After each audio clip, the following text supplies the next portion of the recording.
Pemirsa, pengenalan uang pada anak memang sebaiknya dilakukan sejak dini agar anak dapat lebih bijaksana dalam memanfaatkan uang. Bagaimana caranya? Bersama saya Chandra Dewi, Anda menyaksikan Cerdas 5 Menit. Dan di studio Metro Manulife pada saat ini saya telah ditemani oleh Bapak Nur Hasan Kurniawan atau Pak Nanang, Chief of Employee Benefits dari Manulife Indonesia. Selamat pagi Pak Nanang. Pagi Mbak Andra.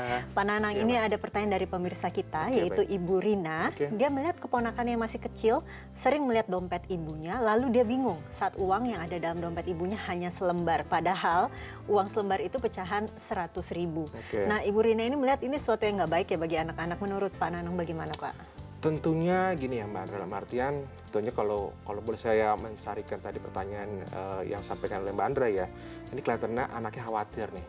Kok duit ibu saya cuma 100.000 satu lembar lagi nih? Iya. Bagaimana saya bisa nanti makan, bagaimana saya bisa beli mainan seperti itu ya.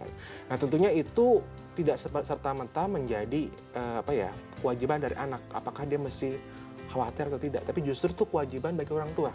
Mengajarkan bagi anaknya untuk apakah itu keinginan dan kebutuhan. Karena balik lagi, kalau kita terbiasa ya mengajarkan anak, keinginan kamu mau makan apa, mainan apa, saya penuhi. Begitu kemudian dia melihat uangnya tinggal dikit ibunya, dia akan menjadi khawatir.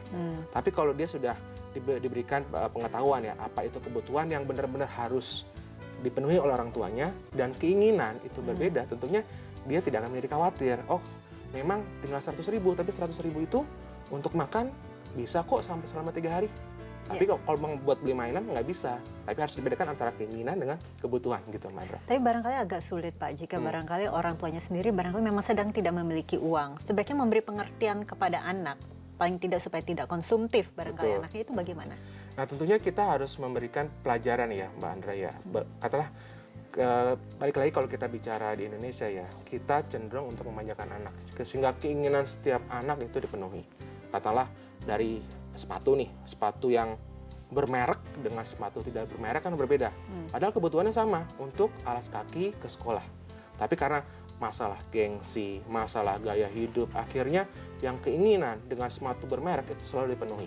Nah tentunya anak yang terbiasa untuk hidup dengan segala keinginannya terpenuhi dengan yang bermerek tentunya akan berbeda, akhirnya melihat semua keinginan harus dipenuhi. Tetapi kebutuhan utamanya sebagai alas kaki untuk ke sekolah ataupun berpergian itu akhirnya tidak mendapatkan informasi yang layak bagi anak tersebut. Jadi sebetulnya tidak masalah apakah orang tuanya sedang memiliki uang atau tidak. Yang penting adalah anaknya harus diberi pengertian mengenai Betul. kebutuhan dan keinginan itu ya, Pak Betul, Nanang, ya? Mbak Chandra. Oke, tapi sebaiknya anak dipercayakan untuk memegang uang sendiri tidak sih, Pak?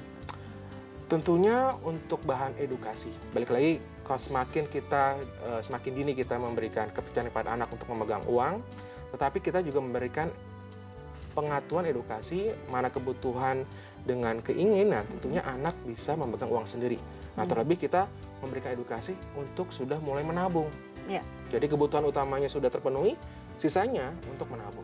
Gitu, cara. Edukasi keuangan untuk anak itu sebaiknya hanya menabung atau sudah mulai berinvestasi sebetulnya, Pak? Tentunya kalau kita bicara ya anak yang mungkin pendidikannya di bawah dari SMA ya, nah itu mungkin kita mulai dengan menabung. Nah menabung itu balik lagi semakin dini semakin baik dan semakin rutin semakin baik lagi. Kenapa?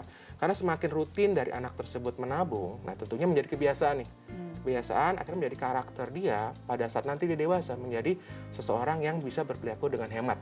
Seperti itu Mbak Chandra. Oke, barangkali bisa diberikan tips sebagai orang tua maupun calon orang tua ini kiranya Pak Nanang, paling tidak supaya dapat mengajarkan anaknya supaya tidak memandang uang secara keliru. Oke, pertama ini Mbak Chandra, ajarkan anak untuk bisa mengetahui apa itu kebutuhan dengan keinginan, ya pertama. Terus kedua, bagaimana kita mengajarkan anak sudah mulai menabung sejak dini. Ketiga, menabunglah dengan yang rutin, seperti itu. Oke, ada stage-nya tidak Pak? Barangkali untuk usia di bawah 5 tahun sebaiknya lebih diperkenalkan berapa nilai nominal uang atau bagaimana? Nominal itu relatif, bisa 50.000, 100.000, tapi bagaimana kemudian dia bisa mengedukasi untuk rutin menabung itu yang paling utama. Oke, disiplin untuk menabung Betul, juga ya betul. Pak. Terima kasih Pak Nanang atas kehadirannya. Terima kasih Mbak Chandra. Dan pemirsa, demikianlah Cerdas 5 Menit, Cerdas Finansial untuk episode kali ini. Saya Chandra Dewi, terima kasih dan sampai jumpa. Dipersembahkan oleh